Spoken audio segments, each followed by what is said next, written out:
Everybody's got to come in and listen. If I have to listen, everybody has to listen. I'm so not a public speaker. This is only you could do this to you. Okay? In Romeo and Juliet, Shakespeare's heroine famously implores of Romeo, "Deny thy father and refuse thy name." She asks, "What's a name? That which we call a rose by any other name would smell as sweet." It seems the bard is noting the arbitrariness of names and perhaps even all language. Theories abound arguing the different positions on this topic, but let's remember, Shakespeare is never to be taken at face value. Fair is foul and foul is fair. Of course, both the Capulet and Montague names are more than mere appellation. They are family bond, heritage, and destiny. The primacy of language as a mystical and creative energy force is taken up by literary critics and Kabbalists, philosophers, and quantum physicists. In Judaism, let's remember that all creation came to be through the spoken word of Hashem. Hashem's word, the alchemy of specific letter arrangements, is the very matter out of which Hashem molded the universe. It is seen in Bereshit when we read, "Vayomer Hashem Yehi Or, Vayihi Or." And God said, "Let there be light," and there was light. Hashem names, and this is the act of creation. Throughout human history, in our emulation of the divine, we name things. Our words define our experiences.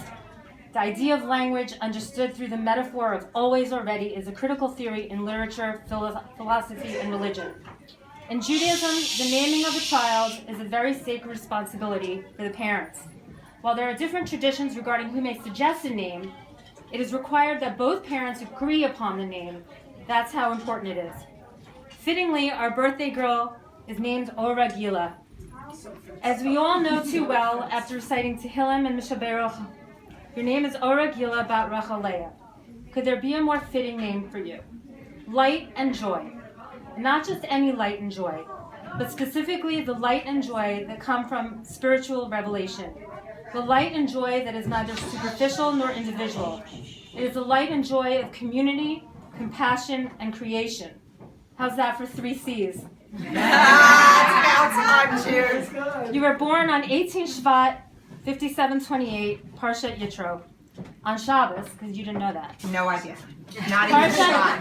Parshat Yitro is the book of Shemot, the book of names. The name of the sons of Yaakov are repeated throughout the Torah, emphasizing the importance of names. We were redeemed from Egypt on the merit that we did not change our names. Clearly, names are significant. In Yitro, we receive Aseret HaDibrot, and we are named as a people, Mamlechet Kohanim B'Goy Kadosh, a kingdom of priests and a holy nation.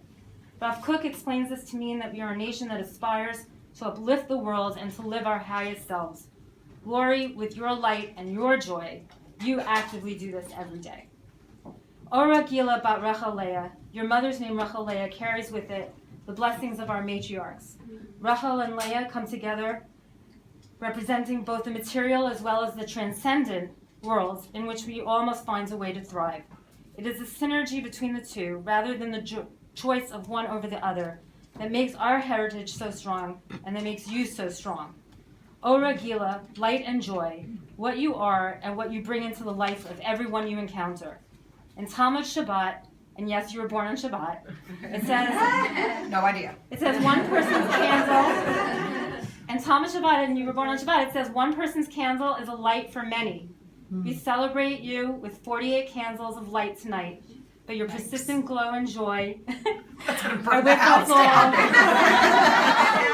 Your persistent glow and joy are with us all every day.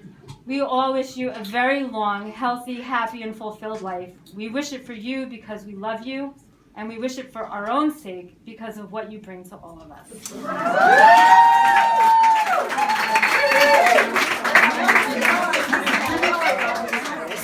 Let's be fair.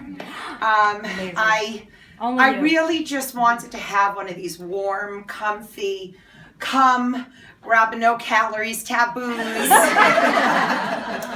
and sort of, you're right, sell my product to anybody who will listen. But moreover, it was a very hard 8 months, and the hardest part for me was taking. Anybody that knows me knows I'm a giver. I'm certainly not a taker. Not because I don't enjoy gifts. I do, especially if the ones I really want. And you ask my daughter first, and then you get me what I want. But I like that feeling that I have when I give over to somebody else rather than when I take. So it was very, very hard for me to even acknowledge the fact that I was, I don't call it sick because I was told I wasn't sick, but the fact that I had cancer because I just couldn't believe that now I'd have to rely upon all the people that I had given to. And that was my biggest challenge. And I can't thank every single one of you standing in this room enough. I have stories about each one of you and the kindness and constant giving that I'm embarrassed over, but I've learned that it's a very important part of life because you don't grow unless you can share with others and allow them to give to you. And so I thank you all for allowing me to accept this part of my life and grow from it.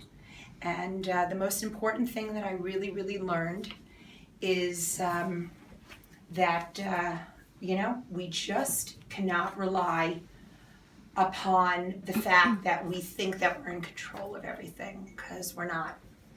And, just when I thought my life was going about and I was going and moving on and doing, and the only thing we can really control is how we handle everything we're given. So I bless everybody around me that they should be able to face things with a real positive attitude and elevate themselves to another level and inspire others, because each one of you in this room has allowed me to inspire others, and I thank you.